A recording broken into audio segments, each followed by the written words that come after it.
హైదరాబాద్ నుంచి all India వరకు, sofa నుంచి ఇంటీరియర్ డిజైన్ వరకు ఏ సెలబ్రిటీ చేత ప్రమోషన్ లేకుండా కేవలం ఒక ఇన్స్టాగ్రామ్ యూజ్ చేసి బీకేపీ హోమ్ సక్సెస్ అవ్వడానికి ఈ 3 రీజన్స్. థర్డ్ రీజన్ వల్ల 70% బిజినెస్ సక్సెస్ అయింది. First reason product positioning. ఎగ్జాంపుల్కి OnePlus ఫోన్. ఇంతకుముందు ప్రీమియం కస్టమర్స్ ఐఫోన్ని కొనేవాళ్ళు, లో ప్రైస్ కస్టమర్స్ ఎంఐ రియల్మీ ఫోన్లు కొనేవాళ్ళు. ఆ టైంలో OnePlusని లో ప్రైస్లో ప్రీమియం ప్రోడక్ట్ కింద పొజిషనింగ్ చేశారు. అదేవిధంగా బీకేబీ హోమ్స్ని కూడా లో ప్రైస్లో ప్రీమియం ప్రోడక్ట్ కింద పొజిషనింగ్ చేశారు.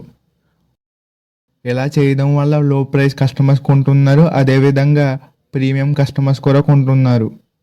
Second reason marketing.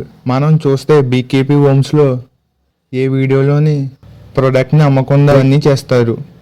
ప్రోడక్ట్ గురించి చెప్తారు, వాళ్ళ వర్క్ గురించి చెప్తారు, వాళ్ళు అచీవ్ అయిన గోల్స్ గురించి చెప్తారు, లేకపోతే చూసే వాళ్ళకి మోటివేషన్ ఇస్తారు. ఇలా ఎందుకు చేస్తారంటే చూసే వాళ్ళకి ఒక ఎడ్యుకేషన్, ఒక ఎంటర్టైన్మెంట్, లేకపోతే ఒక మోటివేషన్ లాగా ఉంటుంది. ఎక్కువ మంది ఫాలోవర్స్ వస్తారు, అదేవిధంగా ఎక్కువ వ్యూస్ కూడా వస్తుంది. ఇలా చేయడం వల్ల చూసే వాళ్ళకి ఒక నమ్మకం వస్తుంది. ఆ నమ్మకమే ఒక బ్రాండ్ కింద క్రియేట్ అవుతుంది. థర్డ్ రీజన్ 70% సక్సెస్ అవ్వడానికి ఈ రీజనే క్వాలిటీ ప్రోడక్ట్. వాళ్ళు ఎంత టైం అయినా క్వాలిటీ ప్రోడక్ట్ని అమ్ముతారు. అలా అమ్మడం వల్ల కస్టమర్ మళ్ళీ వస్తారు, లేకపోతే 10 మందికి చెప్తారు. మెయిన్గా బిజినెస్లో కావాల్సింది క్వాలిటీ ప్రోడక్ట్. కస్టమర్ సాటిస్ఫై అవుతేనే మన బిజినెస్ సక్సెస్ఫుల్గా రన్ అవుతుంది. బీకేపీ హోమ్ సక్సెస్ సీక్రెట్ ఈ 3 రీజన్స్. మీకు ఏమైనా తెలిస్తే కామెంట్ చేయండి.